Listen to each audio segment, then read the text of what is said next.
Welcome everyone to this episode of Up Close and Mormon. I'm your host Karen Trifletti, and I'm so excited today to have Lexie and Lindsay Kite with us. They are twins, in fact identical twins, 28-year-old ladies who have their PhDs and have done dissertation work in the area of media and body image.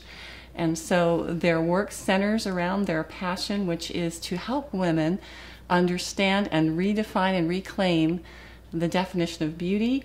They'll talk about bodies, and they address women and girls and the media messages that come to them and to us about how we're perceived as women, especially those that are degrading and harmful to us. So we're looking forward to having a discussion with them on Beauty Redefined. They are the co-directors of that foundation, and we will post links to their website and to all their social handles on our transcript on upcloseandmormon.com. We know that there's probably somebody in your mind right now that you're thinking would benefit from this cast on Redefining Beauty, and we'd ask that you would share it with them, that you'd subscribe, and that you'd visit with us and engage in the conversation on Google+, Facebook, Twitter, YouTube, or whatever on the website. Thanks for being with us, and we welcome today, again, Lexie and Lindsay Kite. Hi. Thank you so much. Thanks for being here. Yeah, thanks for having us. So glad you're here. Okay, so why don't we start with what we need to resist, what the media message is, and then we'll ask you to talk about the effects of that. Does that sound good? Yeah. Okay, awesome. So most of us are aware, and I think you point this out on your site, that there's this free fall of billions of images online that confront us daily about who we are as women, that present some kind of iconic ideal. Yep. A lot of them, as you pointed out also, are digitally enhanced, airbrushed, made so that they just look picture perfect, and they send the message that we also need to look picture perfect, and a lot of them are even surgically enhanced. And there are lots of messages that say, you need to be perfect from every angle. You need to be the kind of person that's going to be glued to a man's eyelids when he walks out the door. All of those things. Can you speak to more about these media messages, and the effects that they have on women who then end up setting up unrealistic and unhealthy goals around them? Yeah, definitely. We've been doing research for years on this subject, and it is a bit disheartening when we're looking at the ways media and cultural ideals reflect what women are and what women should be. So the thing we see more than anything that we talk about at Beauty Redefined is that in media, women are bodies. Women are bodies to be looked at, to be judged, to be fixed, and nothing more. And that's why you see in every message, not just advertising, but in entertainment media of all forms, the women are most often seen as parts of themselves that need to be perfected, that need to be ogled, that need to be judged and fixed constantly. So we live in a world where, like you said, we see billions of images of women throughout our lifetimes, unlike any other generation in the history of time. The messages come at us from every angle. They're absolutely inescapable. And we also know that while women don't make the most money in every household on average, advertisers target women because women spend the most money in every household. They hold on to the power of the pocketbooks. Some studies show upwards of 86% of the money in every household is spent by women. And advertisers and media makers know that if you focus your advertising on women, on selling them to themselves as bodies that need to be fixed, that their highest source of power and happiness, their ability to be loved, all stems from how they look, then you've got them. Then, we've got women fixated on their looks for the rest of their lives and not able to get onto anything more important. We know that happens. That's well said. Did you want to add anything to that? I don't think so. Well, all that we've seen is that these media messages have changed very drastically in the last few decades. Mm-hmm. We know that as photoshopping has become much easier and more prevalent in the late 90s, and since then, these ideals have transformed into something that is not realistic or attainable for anyone, even the women who are being photoshopped, the women who are supermodels.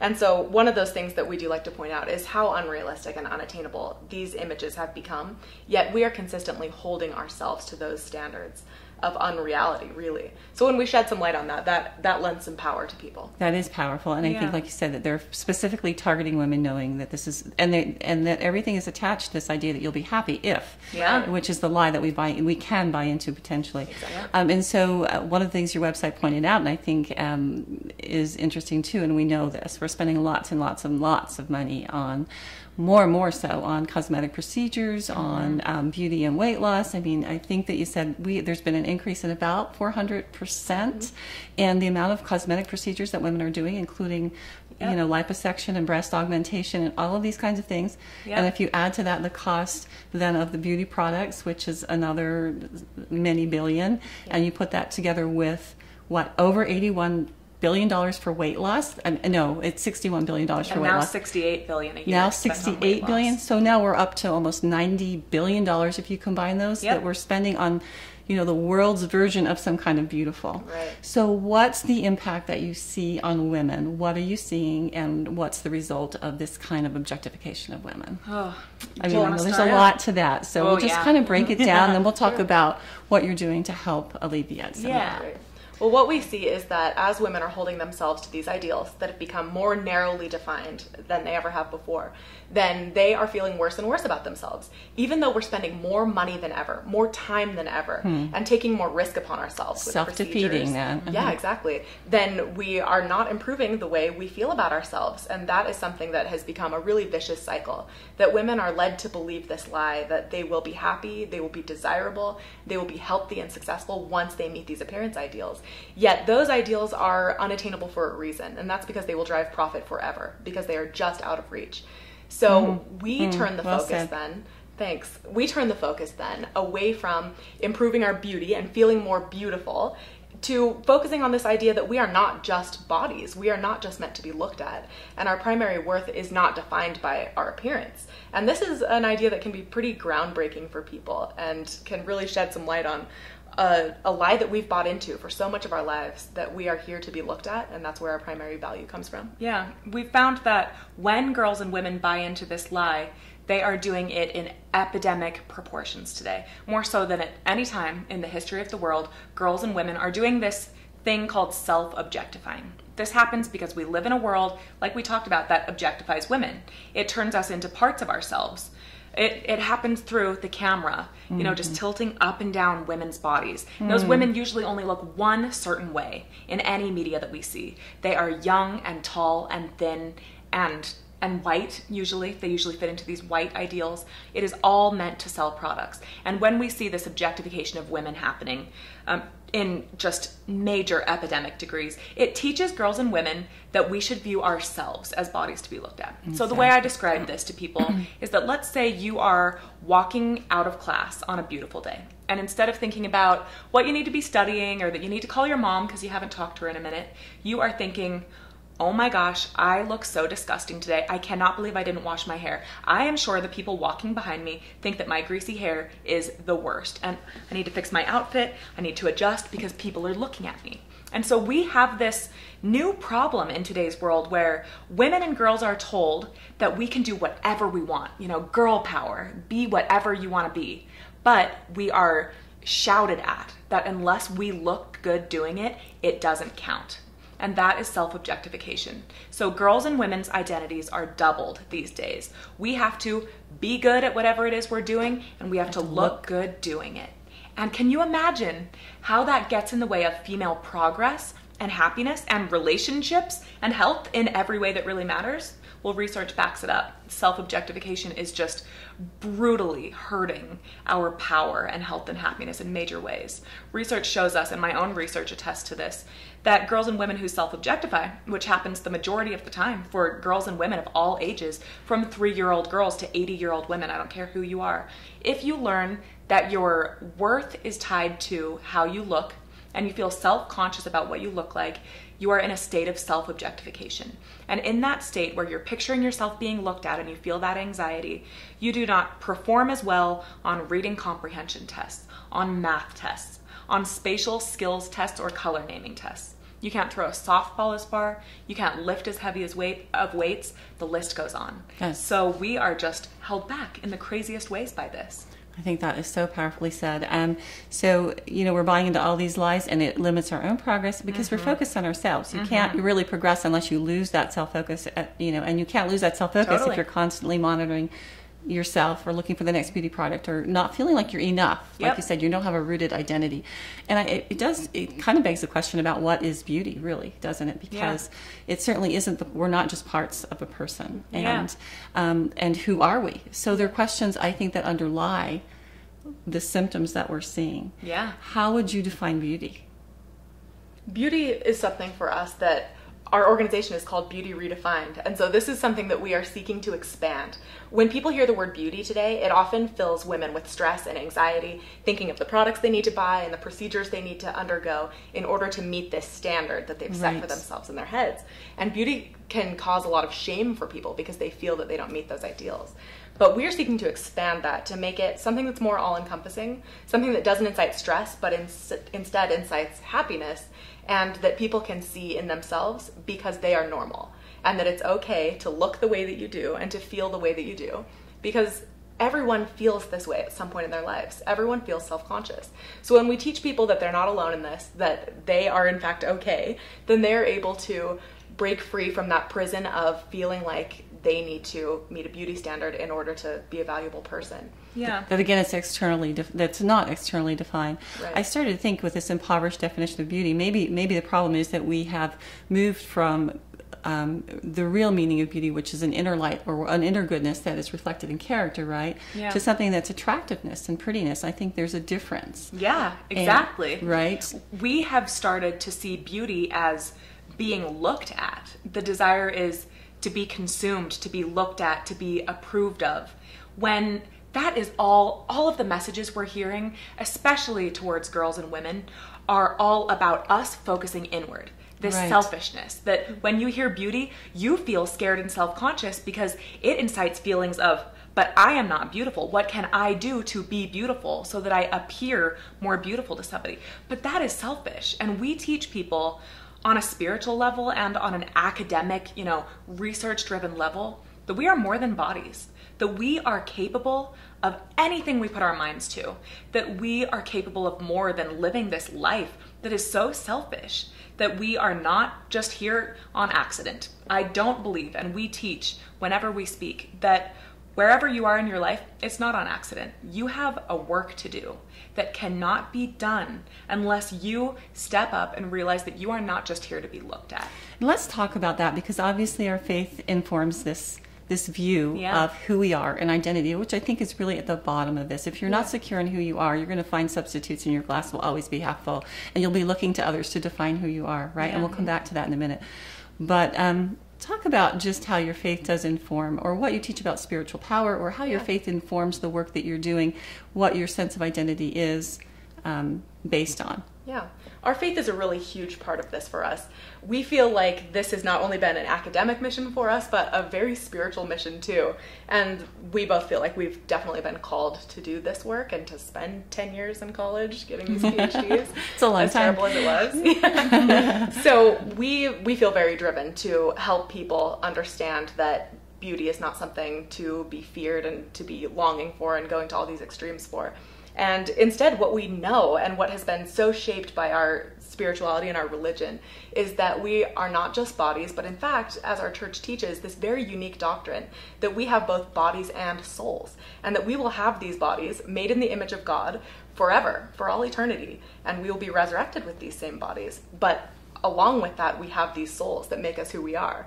So when we get past this idea of just seeing our outer shells, I think we can get down to more of the soul. And when we think about beauty in relation to our souls, we know that it's not these unattainable physical ideals that we're being sold in media. Instead, it's something that is loving and selfless and reaches outward instead of constantly reflecting inward.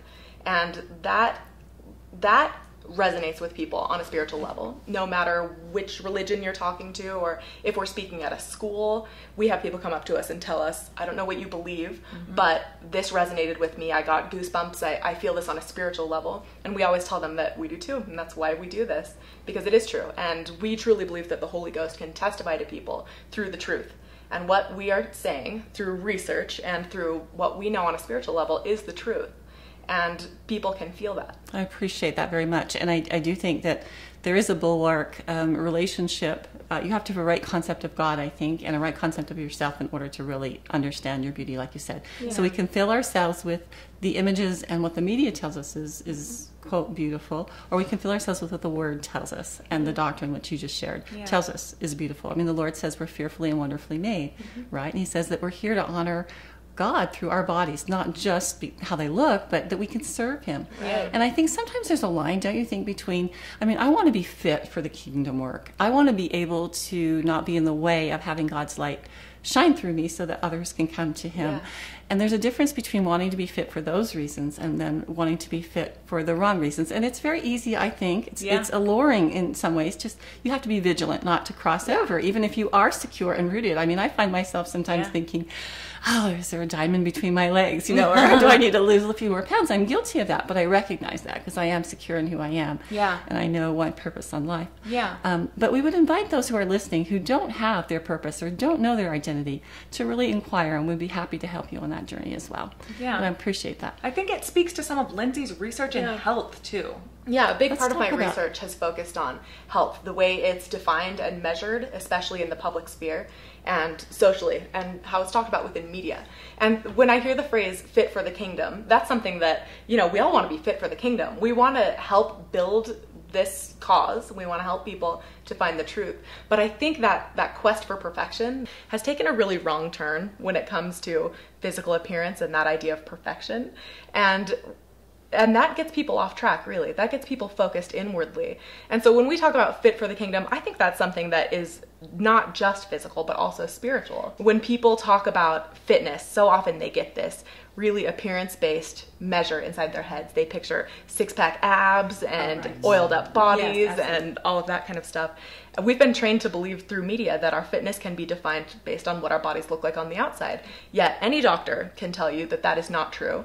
Research shows that people who are overweight and active are healthier than those who are thin and sedentary on a regular basis.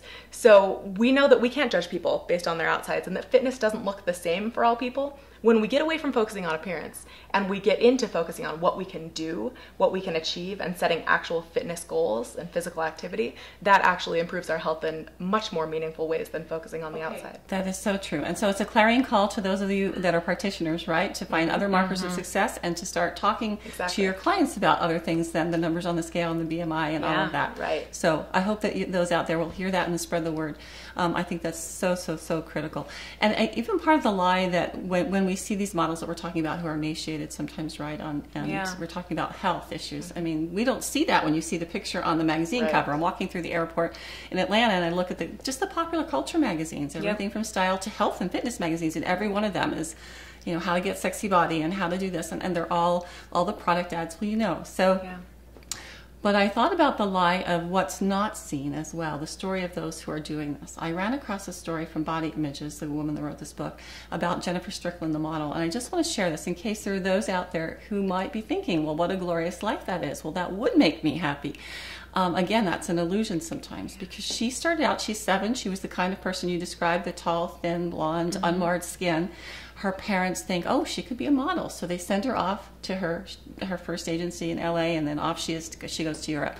So she then signs on with Armani, and her parents are collecting, from the newsstands, all of these articles of their daughter, thinking this is wonderful, she's beautiful, she's out there, and isn't this a nice reflection on me? And they have this big collage. In the meantime, she's finding herself lost, she's losing weight, she's trying to keep up this image that she has to keep up, and Armani finds her and says, I'm going to do $1 million print campaign, I want your face for my makeup line. So she succumbs, she does it, she's at the pinnacle of her career, but she is strikingly unfulfilled.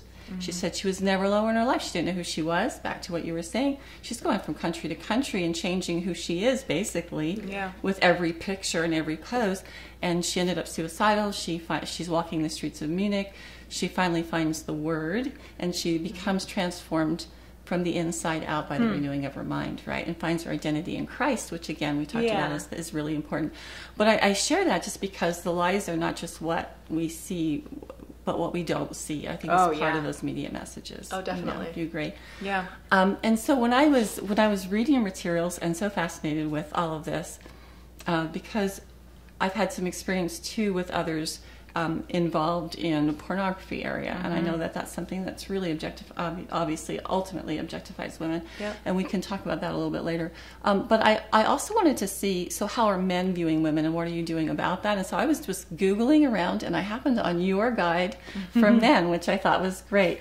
And so I wanted to just ask you about that. We want, men to be trained in how they view women as well. Do you want to speak to that for just a minute, and then we'll share something else? Yeah. So we teach people, we speak to audiences of all ages and both genders. We talk to them about the fact that while girls are growing up and growing older in this world that teaches us how to view ourselves, obviously these images and messages are teaching boys and men how to view girls and women and how to value them. And so we live in this world where girls are objectifying themselves and boys are objectifying women. And so when you learn that a girl or a woman is an object for your consumption, that's why she's here, it changes the way you view women and how you treat women. And so we share guides and strategies on our website and in many of our speaking engagements to help boys and men better value women. And we share lots of strategies if you want us to share some of those. Why don't you just tell us one or two about the, resisting harmful messages or resisting normalized porn, any one of the ones that you listed. We could talk about a few. One that is easy and incredibly important is to change the way you are viewing media. So a lot of things targeting boys and men are selling sex. And they're selling the most objectified, unreal ideals about what women are. And a lot of times, boys and men grow up thinking that must just be normal. I'm supposed to look at it. I'm a man. Like that's the masculine thing to do. Well, it's not. And girls and women see what you are viewing. They see how long you look at it. They see how long and hard you stare at women or at images of women that are objectifying, and it hurts us. And one of the best things that boys and men can do is to recognize that girls and women are more than bodies by looking at media differently, by turning away from things that hurt us and hurt them. Because what we found is that pornography has really swiftly and silently infiltrated all areas of pop culture. In the last 10 years or so, things have changed drastically. Things that you see on primetime television or on newsstands anywhere, you would not have seen 10 years ago. We would have just died at some of the stuff that we're viewing today that is so normal. It's completely normal. And when we talk about the fact that the pornography industry, one of the most powerful industries in the whole world, has just swept in and gotten every part of our media society to think that it's normal, we can fight back. And one of the best ways to fight back is to unlike, unsubscribe, turn away, turn around those magazines, do anything it takes to show yourself and the girls and women in your life that you do not value women as objects in any way. So that's a... Amen to that. Yeah. And blog your disapproval if you want need to, or next step, call the cable station if you want to go that far. But at the very least, let others see that you are out. Definitely. You opt out of that kind of media. I love that. Thanks. I think that's great. That reminds me actually that we have a clip here we'd love to show. On your website, you had quoted a blog post from Nate Pyle, and I love it. It's on seeing a woman, and a sort of a fictional conversation that he would like to have with his son. His son is now 4. And it is on how we see women, and he does take a stand, and I love it. There are two views regarding a woman's dress code that you will be pressured to buy into. One view will say that women need to dress themselves to get the attention of men, and the other view will say that women need to dress to protect men from themselves. What I want to say to my son is that he's better than this. A woman or any human being should not have to dress to get your attention. You should be able to give them full attention they deserve simply because they are another human being. On the other side of that, a woman should not have to feel like she needs to dress to protect men from men. We men, my son, you need to be in control of you. Unfortunately, much of how the sexes interact with each other is rooted in fear. Fear of rejection, fear of abuse, fear of being in control. Let's be clear about this. A woman's body is not dangerous to us as men. Her body will not cause us harm.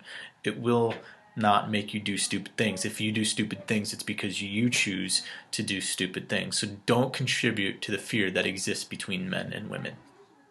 I just love how he places squarely the accountability on women for their choices and on men for their choices, and the way he talks about addressing women. Right, look them in the eye and treat them as human beings. Do you have any other comments on his We think that's a great way to really show women that they're more than just bodies to you. And it's kind of a novel perspective for a lot of people who have been taught to not really see women as full-fledged humans, but as more of just appearances.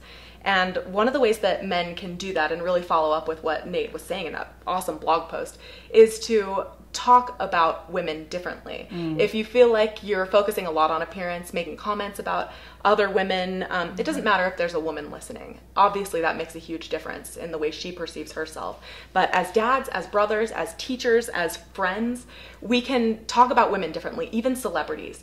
When we say negative things about celebrities or about that strange girl walking down the street, then the girls and women who are listening, they hear that and they internalize it and they compare themselves over and over again. It's what we've been taught to do, is to compare ourselves. And our own self-esteems take a hit whenever we hear boys and men, even casually, innocently making comments, for positive or negative, about other women's bodies. And when we can get the focus away from that, that gives us a lot of power to change the conversation, to change the way we think about and the way we talk about the women in our lives, and also just the women that we see. That's excellent. Those are excellent points. And as we change that conversation, we change the culture, a conversation at a time in one respect, and we multiply that out. But I think too that you talk about this conversation happening when we're young. I mean, these stereotypes and these images and this way of treating one another and the sexes. And so, what about these young children? I mean, young children, obviously they're not looking at Vogue magazine necessarily, but they're picking up on their parents' feelings about themselves and their bodies. And how would you say, what can parents do to better cultivate a better conversation with their children? Well, we just published a blog post 2 days ago on this subject, and some of our most popular posts are those talking about mothers and daughters. Mothers have the biggest responsibility to their daughters and how they view their own bodies. They do this a few ways. One of the ways that moms can have a huge impact on their girls in a positive way is to stop the fat talk.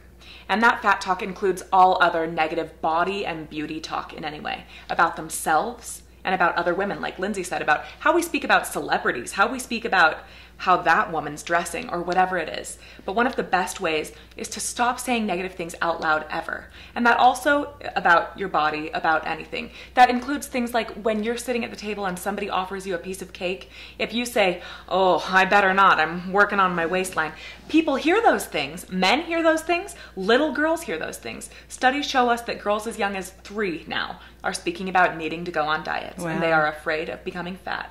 They will not play with dolls that are bigger or fatter than skinnier dolls when they have the choice. And that's happening as young as 3 years old. Children's toys and children's media actually has a large role to play in how girls view their own bodies and how boys view girls. We know this. Moms can actually really influence their children, and especially their daughters, by being really careful of the things that they view and the things that they consume.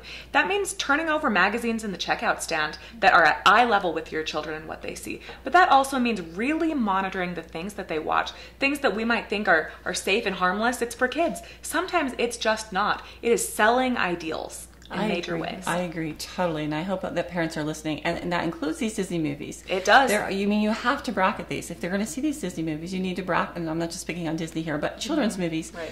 Certain ones you do have to bracket. I mean, I've just kind of have been deconstructing these movies since I was a little kid, and I can't stop. I don't know if it's a blessing or a curse, but I really feel strongly that that's so important, that we understand the message that's being sent to us in all media. In children's, in the remake of fairy tales, in the messages that we see then. So this is another clarion call. Do you want to make it to writers and developers of children's stories? To talk about beauty.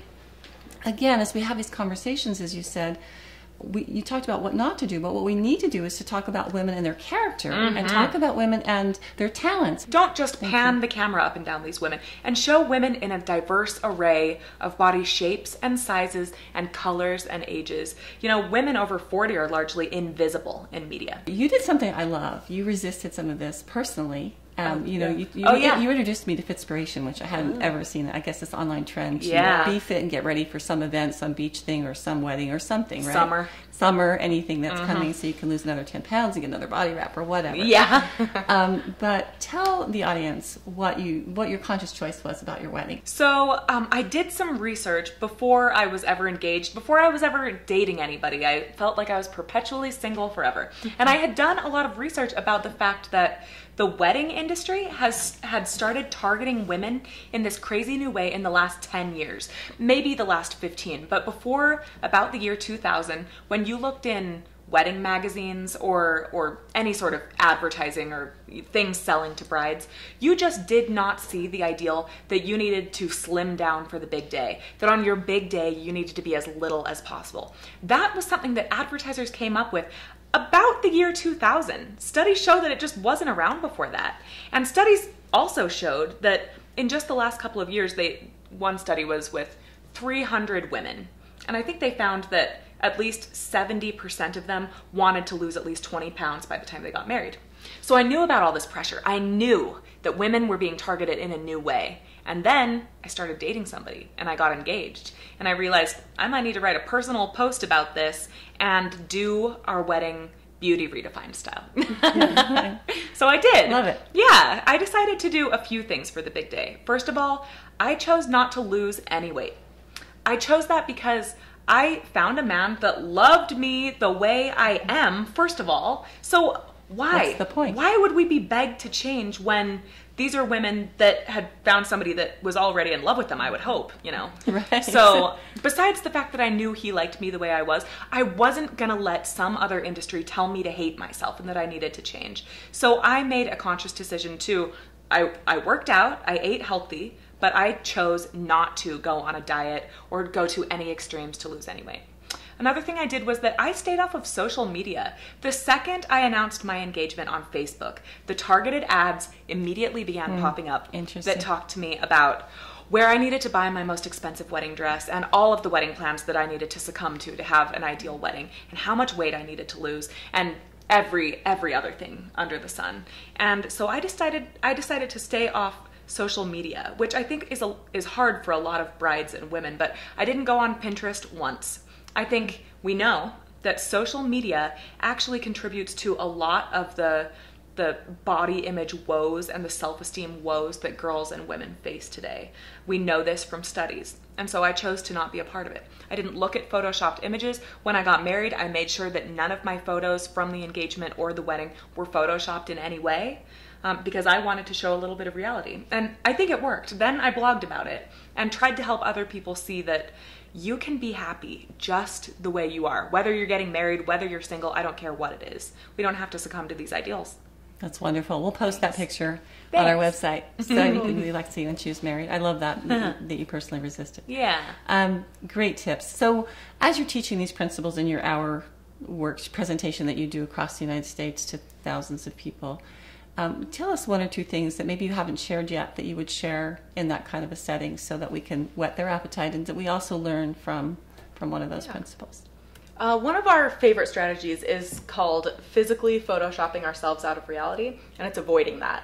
One of the things that we do when we're comparing ourselves to these photoshopped ideals, these digitally altered images, is we start to compare ourselves to that, and we start to hold ourselves to those ideals that really only appear with the help of Photoshop. Every woman has pores. Every woman's going to get lines and wrinkles on her face. You know, most people have cellulite, stretch marks, all these other things that are perfectly normal and natural, yet have been so vilified and made to seem so abnormal through media. And one of the things that we do as women so often is we physically Photoshop ourselves out of reality in order to look like these ideals. This is something that is harmful for young girls especially because little girls grow up today and aren't really able to look around them and see reality because we Photoshop ourselves physically through all kinds of procedures and beauty products and even digitally photoshopping our own images, our family photos. This happens consistently. But when we decide to take a stand against that, we can just take inventory of all of the time that we spend, the money that we spend, and the plans that we have relating to our appearances. And if we can just figure out what we can cut out, that can help preserve a little bit of reality that young girls or friends and peers, even people walking past you on the street, can see just a little bit of what it really looks like to be a woman of whatever age, wherever you live, whatever you look like. That reality is something that holds a lot of power for people.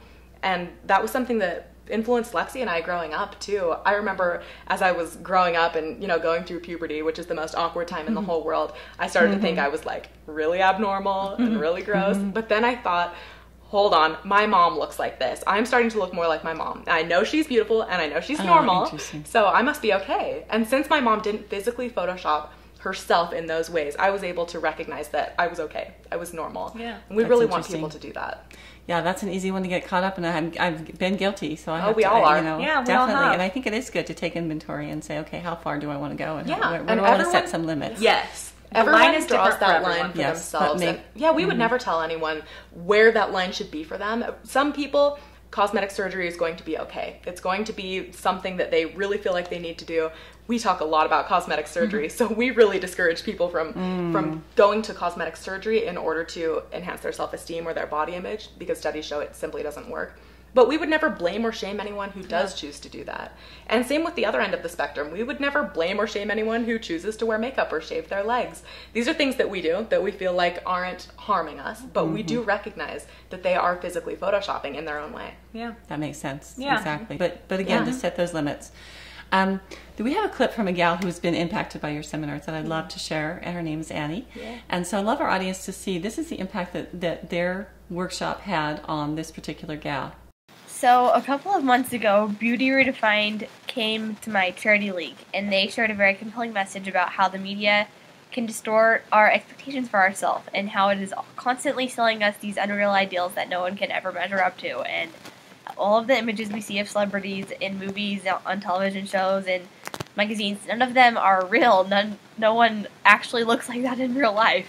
And that is just a really such a lie that everyone buys into, and everyone, no matter what your age is, you're expected to look a certain way because of all of these images that we see on a daily basis that are not even real. And they also challenged us to take a break from our social media for a few days and see if we saw a change in our life. And I tried it, and I can say I definitely saw a change in my life, because sometimes I feel like I focus in so much of my attention and into other people's lives and how they're doing and what's going on and how happy they are, instead of noticing all of the great things about my life. And I felt like when I took a break, I was able to just give my complete attention to all of the things that matter most to me, whether it be your academics or school or getting along well with your family. And I think when you're on social media and just scrolling through all of these images of other people's perfect moments, you're definitely not seeing behind the scenes or their off days, and it really can get you down on yourself. And so I think if you can just focus on the best in others in real life and also see the best qualities in yourself, that is really how to be happy. And I am just so eternally grateful for Beauty Redefined's message, and I really hope that everyone can take it and that they can spread it as far as possible. All right. Well, she's great, and she chose a media fast. What other strategies do you recommend as you teach redefining beauty? Oh, we have so many of these. Well, if I expounded a little bit more on the media fast that Annie chose, she chose to go off Instagram for a week. And one thing we ask for people to do is we talked to them about the ways that media can really be used for good. We can use media for social activism, especially online through social media. You can post positive links and show a little bit of reality. But one thing you can do is go on a media fast, which would be to take just a few days, if you can, and stay away from as much media as possible. So whatever that means to you, if that means you have to delete the applications on your phone for Instagram and Facebook and Twitter, do it. But stay away from as much as you can, and you will become resensitized to those things that hurt you, to those lies about yourself that media feeds you that just are not true.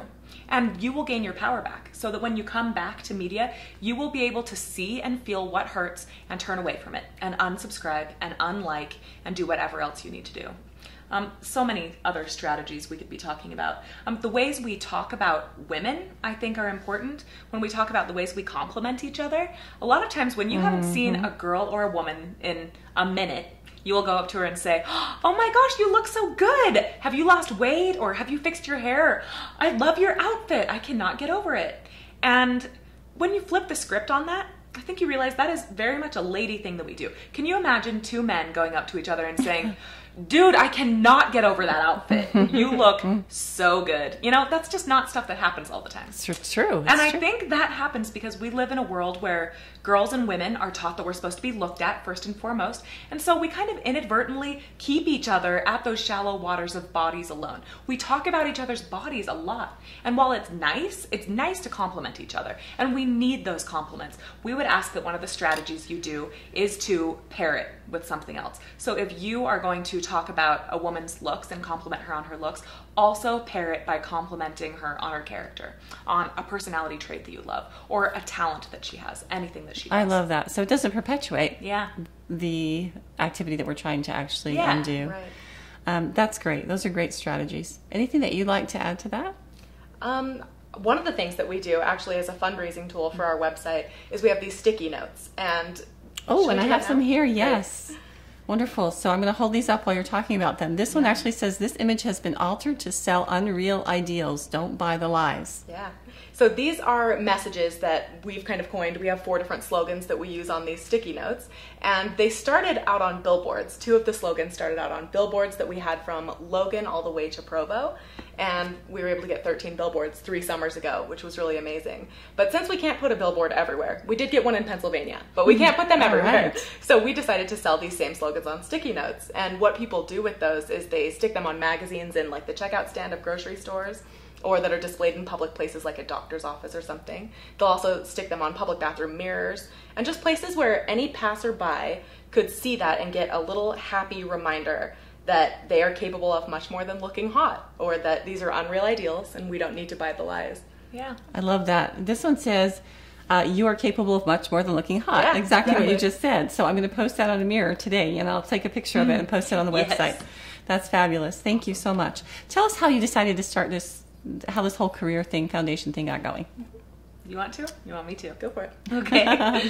Lindsay and I had a very twin-like experience when we were 18. We were at college at Utah State University, and we took this required course on media literacy, which is what we teach now. It's the ability to really critically read and deconstruct media messages, figure out why they're engineered the way they are. What are they selling? What are they teaching us? And we took 2 different courses of this class because we were trying to do separate things with our lives. And we ended up taking this class in the same semester.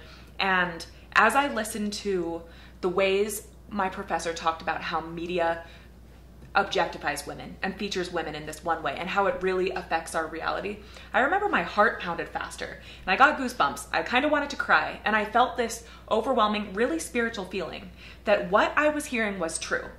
That was truth that was really speaking to my heart and to my soul, and that I could make a difference. And I didn't know how. And I came home and talked to Lindsay about it. She had the exact same experience. Wow. She felt like this was something that we needed to do, and we didn't know how or what we would even study to be able to do this or affect change in any way. But 10 years later, we truly believe that our Heavenly Father has just thrown open the doors to help us study all that we need to know and be as credible as we need to be able to speak about these things, to help girls and women recognize the lies that were sold for profit every day, and that we can overcome them, that we can use the pain and the shame that we feel that feels so comfortable, and we can use it and shine a light on it and say, I don't have to feel this way anymore. I do not have to live in this comfort zone that is horribly uncomfortable. I can change. I can be better and stronger. And so we teach body image resilience, the ability to use our pain for good, to become better and stronger and healthier than we ever were before. It's worked out really well for us. That's fantastic. That is so wonderful. Well, we will post more on our website, and please visit beautyredefined.net as well as upcloseandmormon.com.